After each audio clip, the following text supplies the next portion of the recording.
welcome back to Urban Legends. I'm with my co-host, Raji Clark. Hello, Raji. Hello, how are you? Good, how are you? I am good, and you? I'm good as always, and I'm with my special Urban Legend co-host, Bill Vaughn. How are you? Good. How are you? Fantastic. Lovely seeing you here again. Mm-hmm. So, today, we're talking about La Llorona. You ever heard of La Llorona? I have, but only as a movie. Otherwise, beyond that, no, I haven't. No? Never heard No. of her? Well, let me tell you about her. All right. So, the La Llorona in Spanish effectively means crybaby, but La Llorona, the weeping woman, is instantly recognizable as one of Mexico's most persuasive urban legends, one that spread to the American Southwest, especially New Mexico, where that's where I'm from, born and raised. The 2019 movie, The Curse of the La Llorona, proves the legend's power in the U.S. Depending on whom you ask, the story tells of a woman who drowns her own children, distraught, in response to abusive husband or a husband that's cheating on her. So she drowns him. Anyway, naturally, she deeply regrets drowning her children, or deeply regrets her actions, and the agony drives her ghost to wander and wail, bereavement eternally, searching near water for her drowned offspring, such along the banks of New Mexico's Rio Grande River. In Latin America, the Spanish-speaking communities in the U.S., and especially in Mexico, no ghost story is told is often discussed enthusiastically, interpreted widely as the legend of La Llorona. So it's not surprising that the main characteristic shared by all stories of La Llorona is that she weeps. There's many variations. Sometimes La Llorona sees you from afar and pursues you, terrifying as you flee toward your home. Sometimes she appears riding a horse. I've heard of her in a horse or in your car, No. warning you against bad behavior. In my car, if I saw this Yeah. lady weeping in my car, I'm like, get out of my car. No. La Llorona is often closely associated with children. In some stories, she is said to wail for her own lost or dead children. In many of these stories, she killed her own children when she was alive and is doomed in her actions to be a wandering ghost. In other stories, she appears mainly to women who have children, while in others, she kidnaps children who are never seen again. Mm-hmm. Earliest documentation of La Llorona is traced back to 1550 in Mexico City. There are theories about her being connected to a specific Aztec mythological creation stories, such as the hungry woman, a wailing woman consistently crying for food, which has been compared to the La Llorona's signature maternal wailing for her children. In Mexico, the legend of La Llorona is deeply rooted in Mexican popular culture. Her story is told to children to encourage them not to wander off in the dark near bodies of water, such as rivers and lakes alone. See? It's keeping children in line. Mm-hmm. So I apologize to the viewers and listeners, but my Spanish is good, but it's not that good. In Guatemala, according to local legend, in Guatemala City lived a woman who had an affair with a lover. She became pregnant and gave birth to a child named Juan de la Cruz, who she drowned so her husband would not know. Scandalous. The woman was condemned in the afterlife to search for her murdered son in every place where there is a pool of water. She does that by crying out for him. It's the moniker of the wailing woman, La Llorona. It is a popular scary legend that in one generation or another it has been told by generations of children. So I was told that. Additionally, one particular detail is that when a person hears a cry from afar, it means that the ghost is nearby. Mm-hmm. But if the cry is heard nearby, the ghost is afar. So I don't care if the ghost, personally, if it's nearby or far, I'm out. I'm not going anywhere near water or anything. So I'm not hearing no woman cry. You need help? Nope, I'm good. You know what I mean? Right. What about you? If you heard something like that, would you be trying to investigate? Would you go near water? We black. You think we gonna investigate? Yeah, you guys got quiet. You're like, No, we going home. that's Shoot, I know you're hilarious. supposed to You're answer like, that, but no. I mean for real. You guys just throw like, we black. You know, they're not. That's hilarious. Oh my goodness, I'm losing my Oh, it's place. gonna go viral. My Oh goodness my gracious. god. Should have known. I'm with you. No. I'm white, but not that white. You know what I mean? Yay. No. Yeah.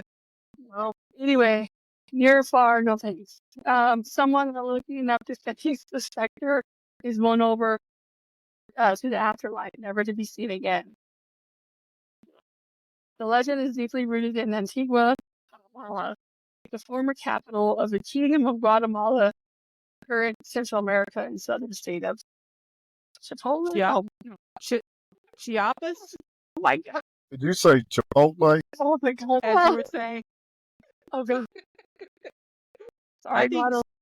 so many new words to pronounce. I try. All the South. Oh shit. United States. Yes. In the southwest United States, the story of the La Llorona is told to scare children into good behavior, sometimes specifically to deter children from playing near dangerous waters. Also told to them is that her cries are heard as she walks around the street near bodies of water to scare children, wandering around, resembling the stories of El Cucuy in the Chumash mythology. Indigenous to Southern California, La Llorona is linked to the newness, a mythological creature with a cry similar to that of a newborn baby. Yeah. Want to fake you out there with the newborn baby sound, right? Mm. That's scary.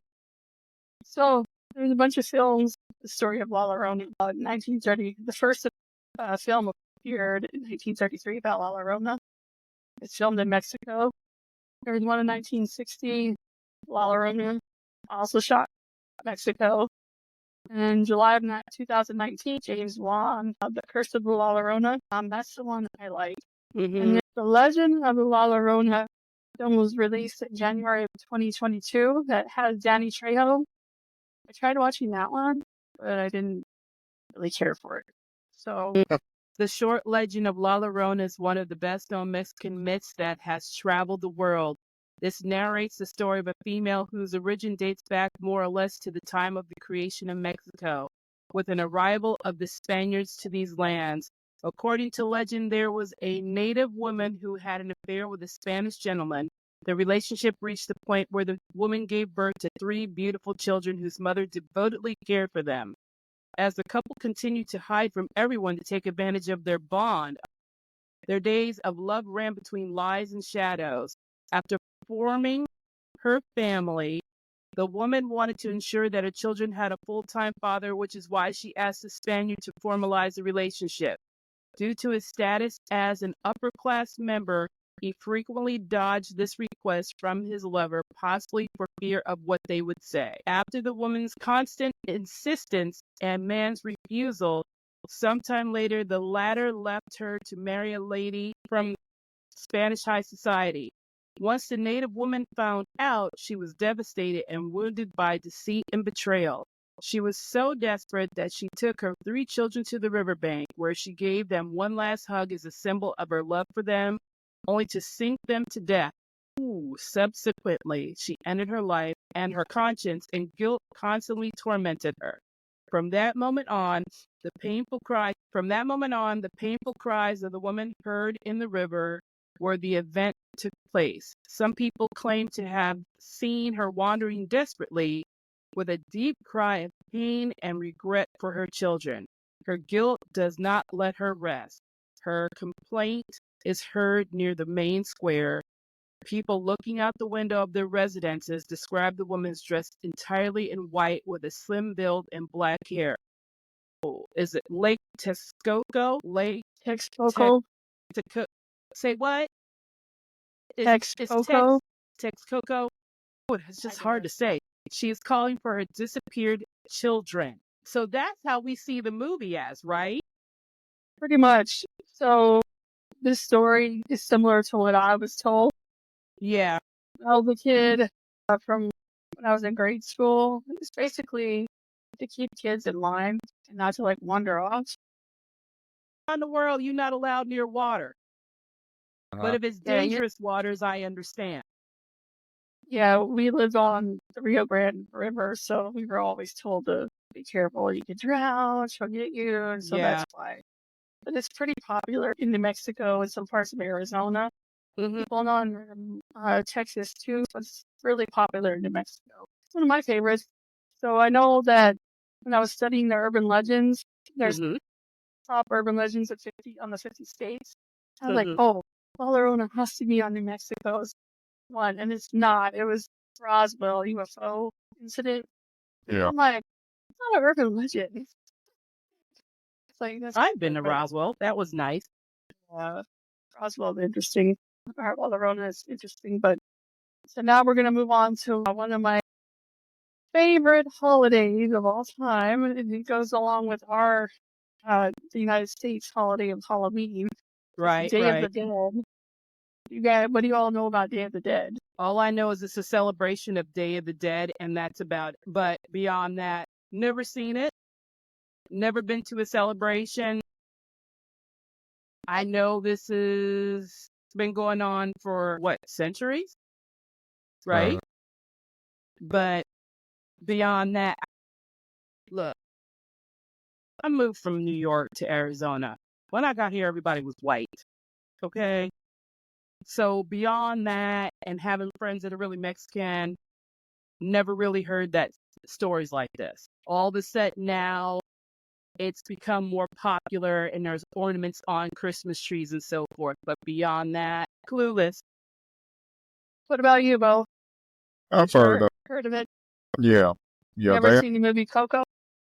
Yes. No. They Oh, um watching my pearls. I'm they sorry. have a big celebration in parts of Oklahoma City for Day of the Dead. Have Uh-huh. you been to it? No, I'm black. No. I mean, see, this is why I have the smiley face sticker, so I know what to dress and I can make faces. I live in Arizona. I just have never been to one. I know there's colors, certain color. Is it Respective green? color. Isn't there one of their major candle colors, green, orange, and white? Or is it purple or something? Yeah. Pretty much. Uh-huh. Did you Pretty make much a that? lot of colors. Got it at 99 cent store when I was in Arizona. Holla. They're still around. No, they're not. Not yet. Again, Not yet. I have not been to a festival. I've watched Coco several times in English and Spanish, telling with the Spanish, you know. Yeah. And if you watch that movie, you'll know the whole thing. I absolutely love it. I'll learn a whole lot about it today. All right. So this is Day of the Dead. It goes along. Ours is October 31st, which is Halloween.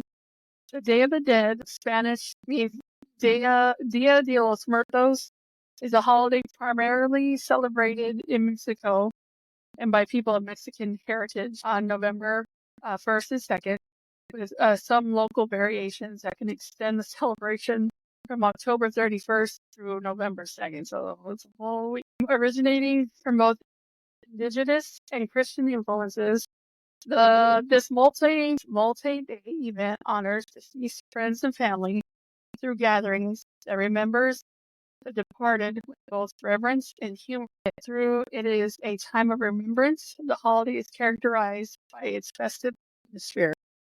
Basically, it's a time for fun, laughter, food. Yeah. It almost Celebration. reminds me, yeah, it's almost like you know how people do, at funerals, they have funerals, but then some people have a celebration. Like a Uh-huh. wake. Celebration. Right. Yeah, kind of like a wake, a celebration of life. It's almost kind of like that, but they do it differently. I forgot to say this at the beginning of this podcast. Some of these words I cannot pronounce. I'm Mm-hmm. not fluent in Spanish, and if I mispronunciate these words, I am truly sorry. I will put them in the video podcast. I'll type them up the best that I can, but I am not perfect, so I do apologize ahead of time. So just please bear with me on this. Mexican academia is split on the origins of particular festivity, debating if it stems from indigenous pre-Hispanic roots or if it was reinvented in the 20th century from Spanish traditions during Lázaro Cárdenas's presidency to promote Mexican nationalism by invoking an Aztec identity. Despite the debate, the festivity has been embraced as a national symbol, taught in schools as having native origins, and even recognized by UNESCO in 2008 as part of the intangible cultural heritage of humanity. The origin of a certain festivity is debated with differing views on whether it has indigenous, pre-Hispanic roots, is a modern adaptation of European traditions, or a blend of both reflecting synchronism. The festivity coincides with Christian All Hallowtide observances, including All Saints' Day and All Souls' Day, common in Spain, Southern Europe, and other Christian religions. Critics argue that while pre-Columbian Mexico honored the dead, contemporary festivals alignments or elements align more with European dancing macabre traditions, which Macabre, yeah.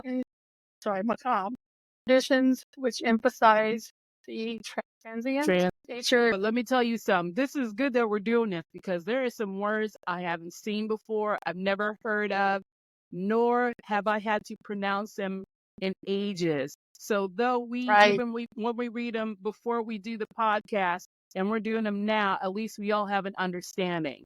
So I'm gonna throw that in there. Everybody is learning at the same time. In recent years, Mexican academia, led by historian Elsa Malvito of the National Institute of Anthropology and History, has challenged the notion of indigenous or syncretic origins, positing that the traditions are directly traceable to medieval Europe, pointing out similarities in practices across Catholic Southern Europe and Latin America. I've never heard of DANSE, which must be like art dance. And of course, macabre, because that's always with, welcome to the macabre, type deal like that. So, yeah. The transformation and historical perspectives on Day of the Dead celebrations in Mexico, contrasting indigenous and European influences. At least we have humor. See, that's why we're half haunted. That's right. Augustin Sanchez Gonzalez suggests celebration relates more to European traditions like the Janisse rather than indigenous practices, noting historical references to the celebrations as we know it today, with the 19th century festivities primarily involving lengthy cemetery processions. I think that's pretty cool. Several museums and public spaces in Mexico City, such as Anahuacalli and the Frida Kahlo Museum, the Museum of Popular Cultures, the Dolores Olmedo Museum, the Museum of First Printing Press, and the Cloister of Sor Juana, have been crucial in fostering urban Day of the Dead traditions. They achieved this through creating altars and large-scale installations, especially around the Zocalo, the city's main square. These activities flourished from the beginning of the millennium until the introduction of a James Bond-inspired parade. During Dia de los Muertos, people construct private altars called ofrendas at home or in public spaces, and also in cemeteries next to graves. These altars include favorite foods, beverages, photos, memorabilia of the deceased to invite their souls to visit, allowing them to hear the prayers and messages from the living. Throughout the year, families prepare for a 3-day event where they honor deceased loved ones by cleaning and decorating their graves. This preparation includes gathering items for ofrendas, altars, at the cemetery, prominently featuring orange Mexican marigolds, also known as Flor de Muerto. These flowers are believed to attract the souls of the deceased and guide them from the cemetery to their family homes due to their bright petals and strong scent. The name marigold originates from Mary's gold, referring to a similar European plant, Calendula officinalis. Coco, the movie Coco, at the beginning of the movie, when he goes to the other side accidentally, and I just put two and two together, they have all these orange petals. Oh, that makes sense. Oh, those flowers is what they're talking about, is where he's walking through. So it's attracting them to the other side. So Okay. that's why. Okay, well, I'm gonna have to watch the movie. It's a Disney movie, isn't it? Traditional practices during the Day of the Dead celebrations in Mexico. Toys are given to deceased children, referred to as Los Angelitos or Little Angels, while adults are commemorated with alcoholic beverages like tequila, mezcal, One from my or homies. right? Is it pulque? And jars of atole. Families also decorate graves with the deceased's favorite candies and trinkets. Many households set up ofrendas with offerings such as candied pumpkin, pan de muerto, bread of the dead, sugar skulls, and atole. These altars serve as a welcoming gesture for the spirits, which are believed to consume the spiritual essence of the food, leaving it devoid of nutritional value, although the living may still eat it. Accommodations like pillows and blankets are provided for the spirits to rest on after their journey. Certain regions, including the towns of sorry, that's not the name of the town. We're going through this again. I would just say certain regions in Mexico. There's certain regions and towns observe the tradition of spending the entire night at grave sites, and picnics at grave sites are common in many areas. Some families honor the deceased by setting up altars or shrines in their homes featuring Christian symbols, images of the Virgin Mary, photos of departed loved ones, candles, and offerings. Traditionally, families gather around these altars to pray and share stories about those who have passed away. In certain areas, people wear shells to make noise when they dance, believed to awaken the dead. And some even dress up as the deceased during these Have you ever done anything like that, though? Like dress up? No. No. No, I don't like go dress up or nothing. I do that every couple of weeks. Anyway, at the cemetery, I just go by and see people. I have never hung out in cemeteries per se. No. You know, their spirit is around you. No. Yeah. Might go there to read a recipe, but that's about it. During the Day of the Dead festivities, food is both eaten by the living people and given to the spirits of their departed ancestors as ofrendas, offerings. Tamales are one of the most common dishes prepared for this day for both purposes. Pan de muerto and calaveras are traditional elements associated with Day of the Dead celebrations. Pan de muerto is a sweet roll, often shaped like a bun and decorated with bone-shaped pieces of dough, while calaveras are sugar skulls meant to represent the deceased personality and vitality. Beverages also play a crucial role in holiday with, what is that? Pulque? Historically being the main drink. Through modern celebrations might include the deceased's favorite drink. Non-alcoholic options include atole. Is that how you said it? And Atole? Champurrado. Is it champurrado? Champurrado. Both warm, good drinks made from masa. Agua de Jamaica, a sweet cold drink made from hibiscus flowers, is another popular option. That sounds good. In the Yucatan Peninsula, moltbill polo, large tamale-like dish, is prepared for festivities featuring masa, worked lard, and a mix of meats and spices, cooked in an underground oven and served in banana leaves. That might be good. One key symbol of the holiday is a skull, locally known as a calavera. These represent various forms such as mass, calacatas, an edible version made from chocolate or sugar, often personalized with names. These sugar skulls are often given as gifts to both the living and the dead. The food associated with the holiday also includes candle muerto, which is that sweet bread sheet, in various forms, including skulls. Oh, wow. The Day of the Dead celebrations vary significantly from place to place. In uh, Pod. I'm sorry, my big eyes. I know you saw that one. What? I'll just spell it out because they can't see unless they see the video. So I'm going to spell it out for listeners. Yeah. It's Patzcuaro, and then Michoacan. Customs differ based on whether the deceased is a child or an adult. On November 1st, following the year of a child's passing, the godparents prepare a sweet table of sweets, fruits, and de muerto, a cross, rosary, and candles in the parents' home to celebrate the child's life and show respect to the parents. Festivities include dancing with colorful costumes featuring a skull and devil mask in the town's plaza or garden. At midnight on November 2nd, people light candles and travel on mariposas, meaning boats, to, I'll spell this, Janitzo, an island in the lake where they visit the cemetery to honor the deceased. This is tradition associated with a holiday that involves honoring the deceased with palmeras, skulls, marigolds called CMPAZUCHITL.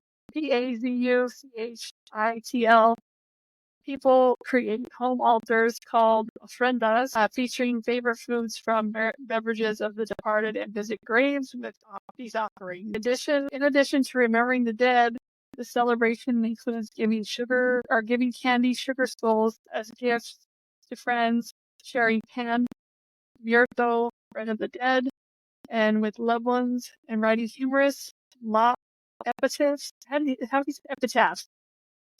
Calaveras. Literarius. Ooh. Literarius. It's Literarias for living friends and acquaintances. Cultural events can be influenced by media portrayals, highlighting two main examples. Firstly, it talks about La Danza de los Vietos. Vietos, I can say it, but Vietos. Traditional dance performed by young men dressed as elderly men. Secondly, it discussed the impact of the James Bond movie Spectra, which featured a fictional Day of the Dead parade in Mexico City. This portrayal inspired actual annual Day of the Dead parade starting in 2016 due to both the film's influence and governmental interest in promoting Mexican culture. In an instance of the pizza effect, where cultural elements are transformed or amplified through cross-cultural exchanges. Additionally, the Disney movie Coco helped popularize the idea of the Grand Day of the Dead celebration. So, if you really want to know how the Day of the Dead celebration is, watch that Coco movie. You'll see exactly. There's a grandmother in the Coco movie, right? Yeah, it's Coco. That is Coco. Isn't she the woman in Mexico? They wrote it from her, right? Mm-hmm. The actual woman in Mexico. She's probably still alive. Okay. I didn't know about the James Bond part. Spectre is a good movie, though, but I just didn't remember that part. Outside of Mexico, in the United States. In many U.S. communities with significant Mexican populations, Day of the Dead celebrations are conducted similarly to those in Mexico, particularly in the states like Texas, New Mexico, and Arizona, where these festivities are largely traditional. Tucson, Arizona hosts the annual All Souls procession since 1990, blending traditional Day of the Dead elements with pagan harvest festival aspects. Participants wear masks, carry signs honoring deceased, and earn for prayers on slips of paper to be burned. Additionally, Old Town San Diego in California organizes a traditional 2-day celebration that ends with a candlelight procession to the historic El Campo Santo Cemetery. The Day of the Dead festival was held annually at Forest Hill Cemetery in Boston's Jamaica Plain neighborhood until 2011. Sponsored by Forest Hills Educational Trust and La Piñata, The event celebrated life and death, featuring offerings of flowers, photos, mementos, and food placed on a colorful altar. Traditional music and dance also highlighted the festivities. The Smith, the Smith, the Smithsonian's Smithsonian Institute collaborated with the University of Texas El Paso and Second Life to create a Smithsonian Latino virtual museum and a multimedia ebook titled Dia de los Muertos, Day of the Dead. This initiative includes a project website that shares text and images explaining the Day of the Dead's core practices and background beliefs, including the ofrenda, an altar commemorating deceased loved ones. The enhanced multimedia ebook, available through iTunes, offers additional content such as more detailed explanations, photo galleries, profiles of influential Latino cultural features. So first of all, I did not know, like I said, how big it was here in Arizona for me being here. Groupon will pop up something once in a while. If you catch something saying, hey, there's this event coming up, I never really heard of it. And especially if it's that big in Tucson, I never knew. And that's sad for being in Arizona this long and not knowing this was going on. Yeah, I didn't I was know. hanging out the mall. Huh? I didn't know it. I didn't know it I either. didn't know that. The internet brings out a whole lot more. But like I said, I am not in a large, prominent Spanish area. 20 minutes from my house, yes. But where I live, no. So, of course, Yeah. my people, we were just celebrating Christmas or something, or Easter or something like that. So I did not know. All right, we're going to California, right? Yes. Santa Ana, California hosts the largest Dia de los Muertos event in Southern California called Noche de Altares, which started in 2000. And see, all these things, thank you, are You're so welcome. young. Right. All these celebrations are very young. So I guess when I was Or they were younger, young, but they may be young, but they might have had it years ago, and they just became popular now. yes, that You know what I mean? you're right, exactly. Yeah. The city added a second major celebration at the Santa Ana Regional Transportation Center starting from November 1st, 2015.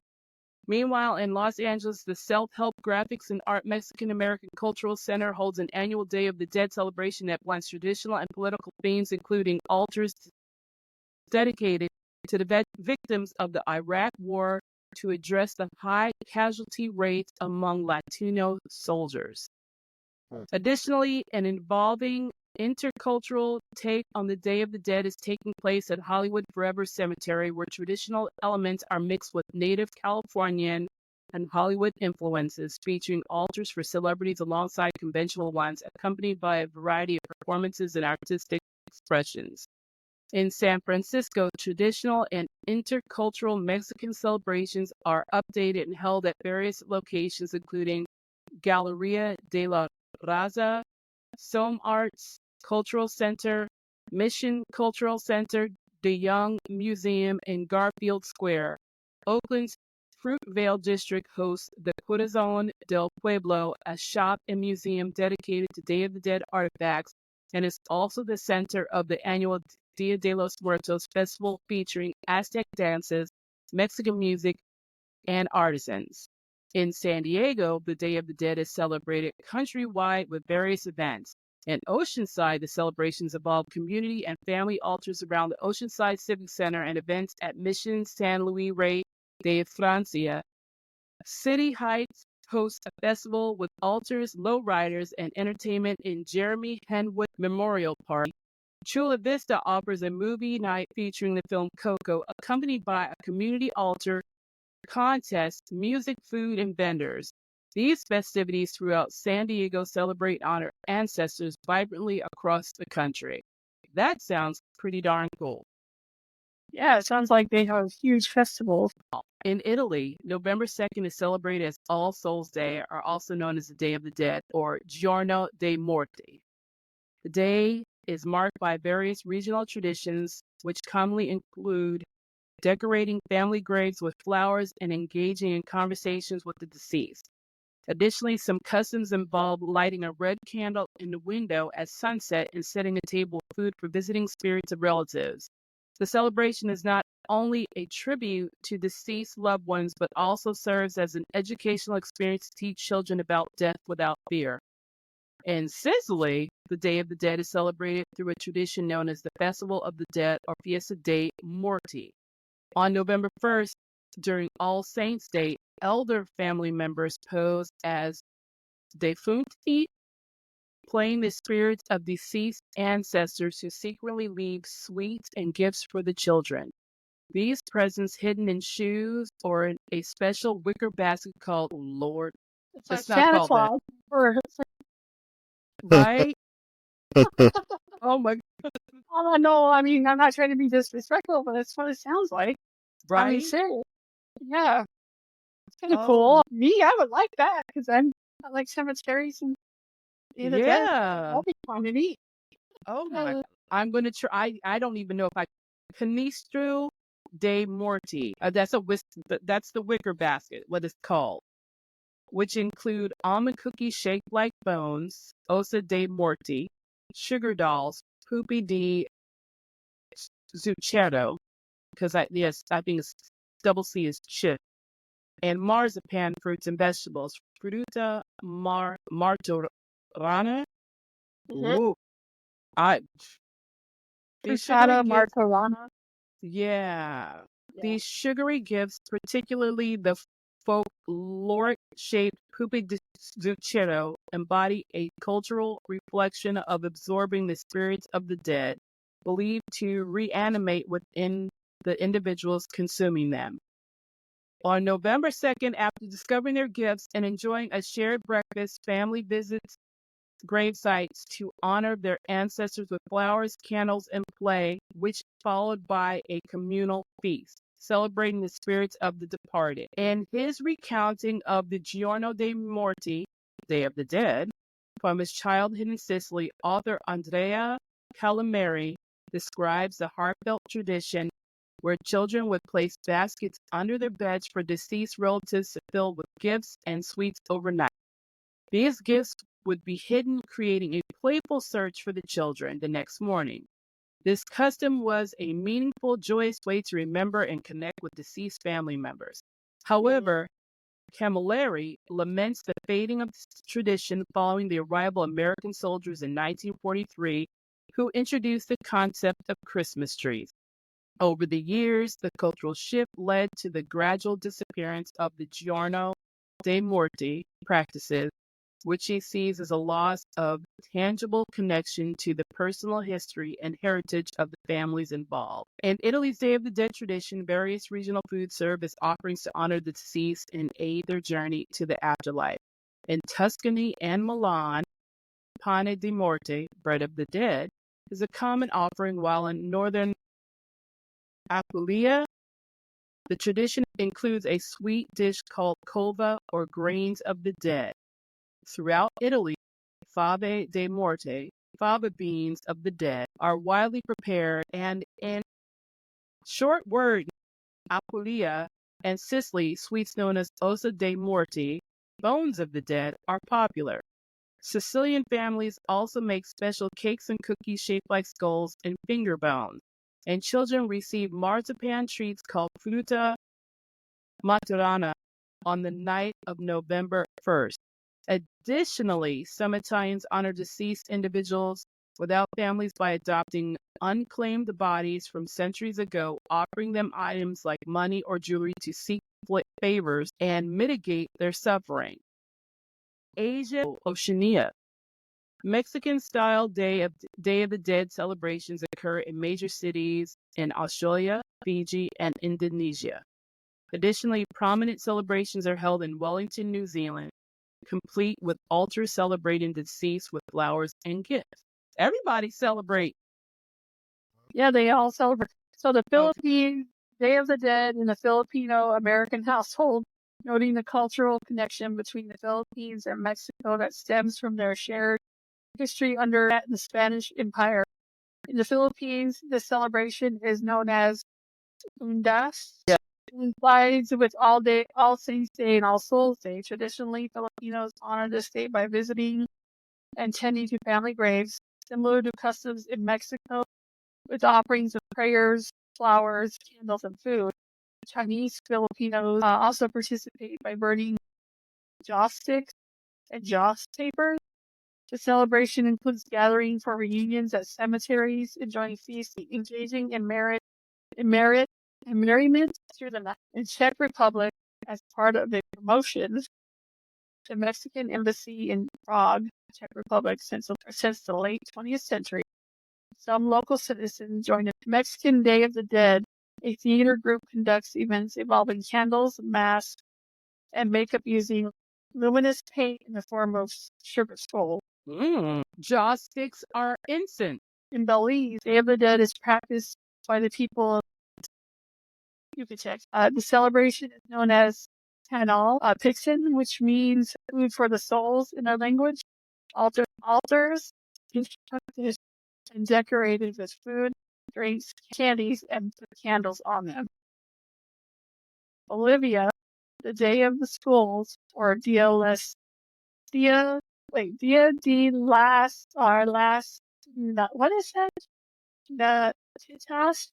I've never heard of it. It's not Dia de los Muertos, it's Dia de los not Dias. It's a festival. Yeah, is a festival observed in La Paz, Bolivia, shortly after All Saints Day celebrations in early November. Originally a pre-Columbian tradition, indigenous and Andean would spend a day with their ancestors' bones every third year post-burial. Wow, I don't know if I could be hanging out with my grandpa after he died 3 years with his bones. In current practice, only the skulls are preserved for rituals. These skulls are kept at home throughout the year, believed to provide protection to the family. On November 9th, families adorn the skulls with fresh flowers, dress them up, and make offerings such as cigarettes, cacao leaves. Did I say that right? Coca Sick. leaf. Are you falling apart? I'm like, coca leaves. We had cigarettes, so coca leaves, and alcohol. It's all right. There's probably a leaf out there called caca, so we're gonna leave it alone. Just the wrong leaf in the wrong country. Oh my God, Olivia, I'm so sorry. The fact that you're trying. Oh my God. Make offerings such as cigarettes and other leaves and alcohol and the gesture of these protection provided. The skulls often receive a special mass and blessing at La Paz Central Cemetery.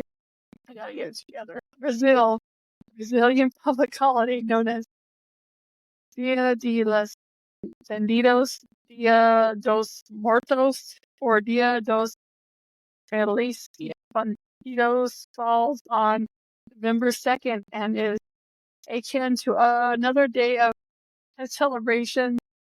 The day is marked by people visiting cemeteries and churches, bringing flowers and candles and offering prayers to honor the deceased. The traditions of the celebration have roots in both indigenous cultures and European Catholic practices. Costa Rica. Yeah. Celebrate Dia de los Muertos on November 2nd. The day is also called Dia de Todos Santos, All Saints Day, and Dia de Todos Almas, All Souls Day. Catholic masses are celebrated and people visit their loved ones' graves to decorate them with flowers and candles. It's kind of like what we do in the United States. We go to their graves. In Ecuador, Day of the Dead is an important cultural observance, particularly among the indigenous Quechua. Is it Quechua? Quechua? Yeah, Quechua.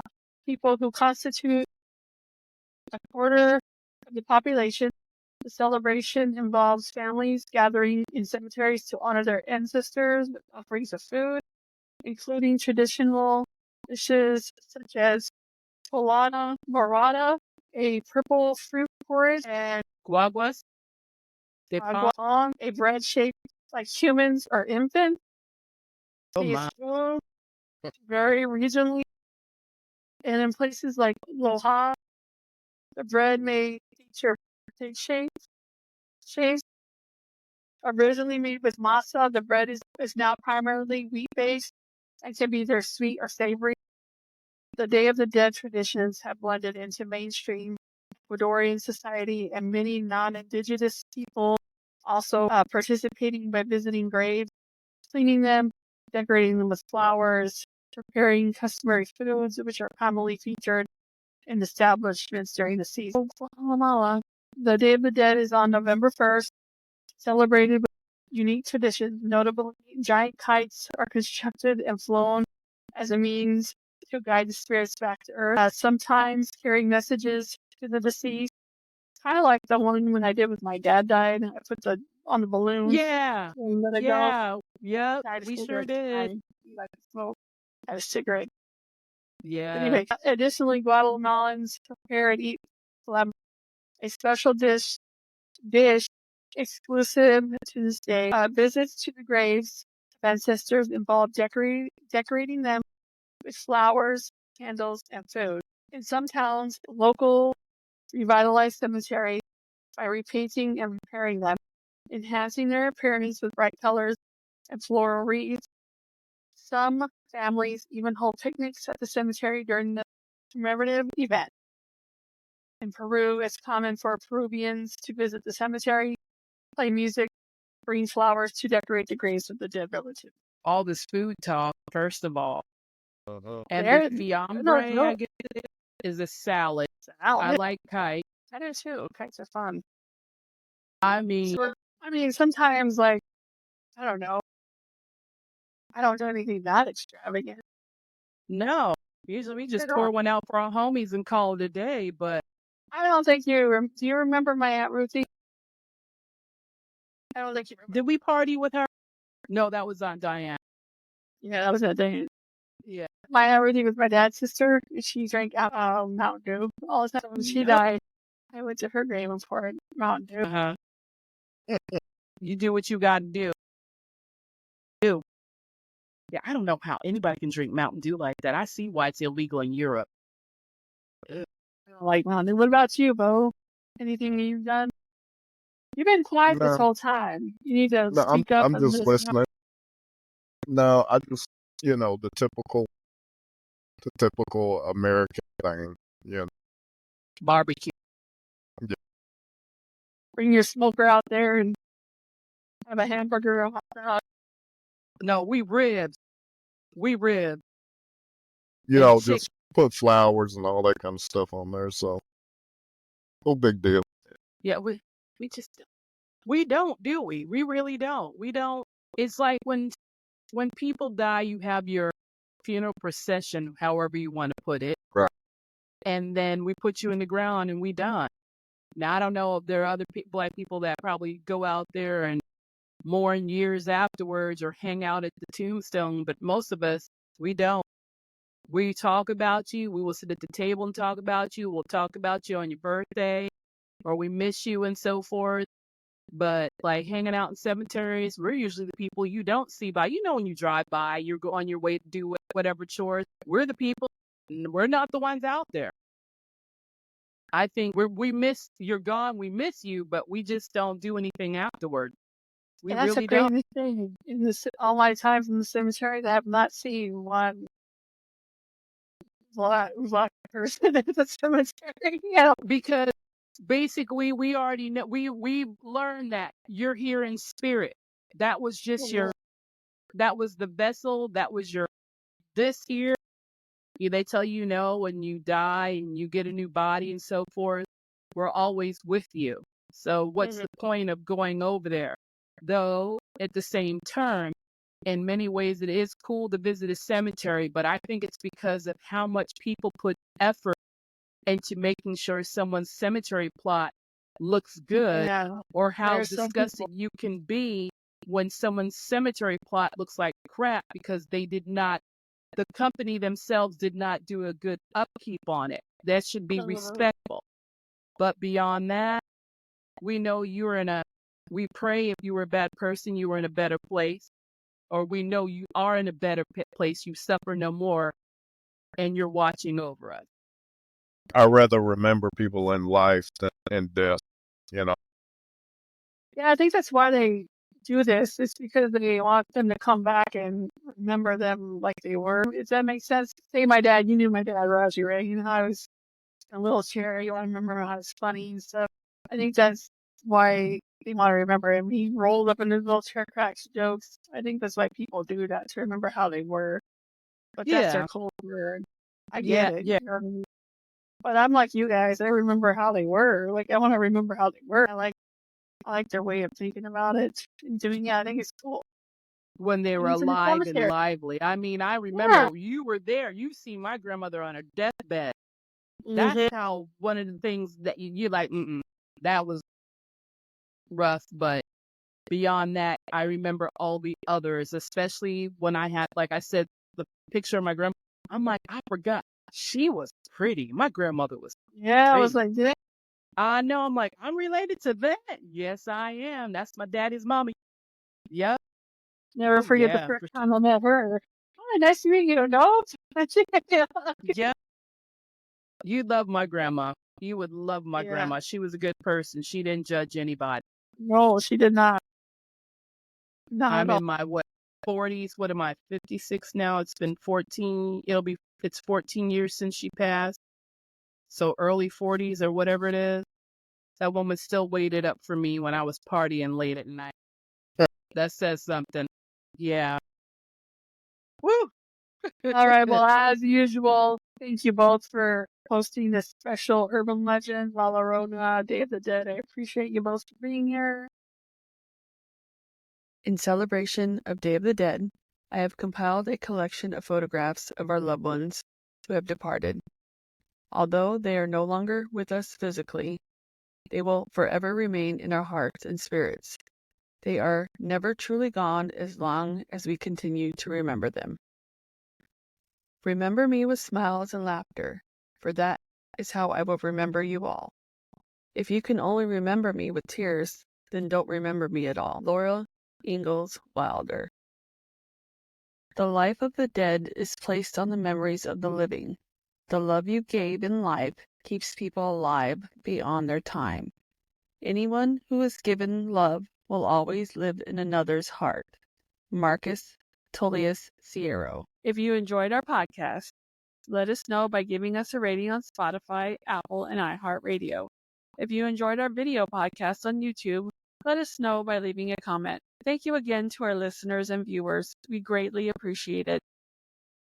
You can also find us on www.halfhaunted.com. If you have any questions or concerns or have anything spooky to share, feel free to send us a message or an email on halfhauntedpodcast@gmail.com.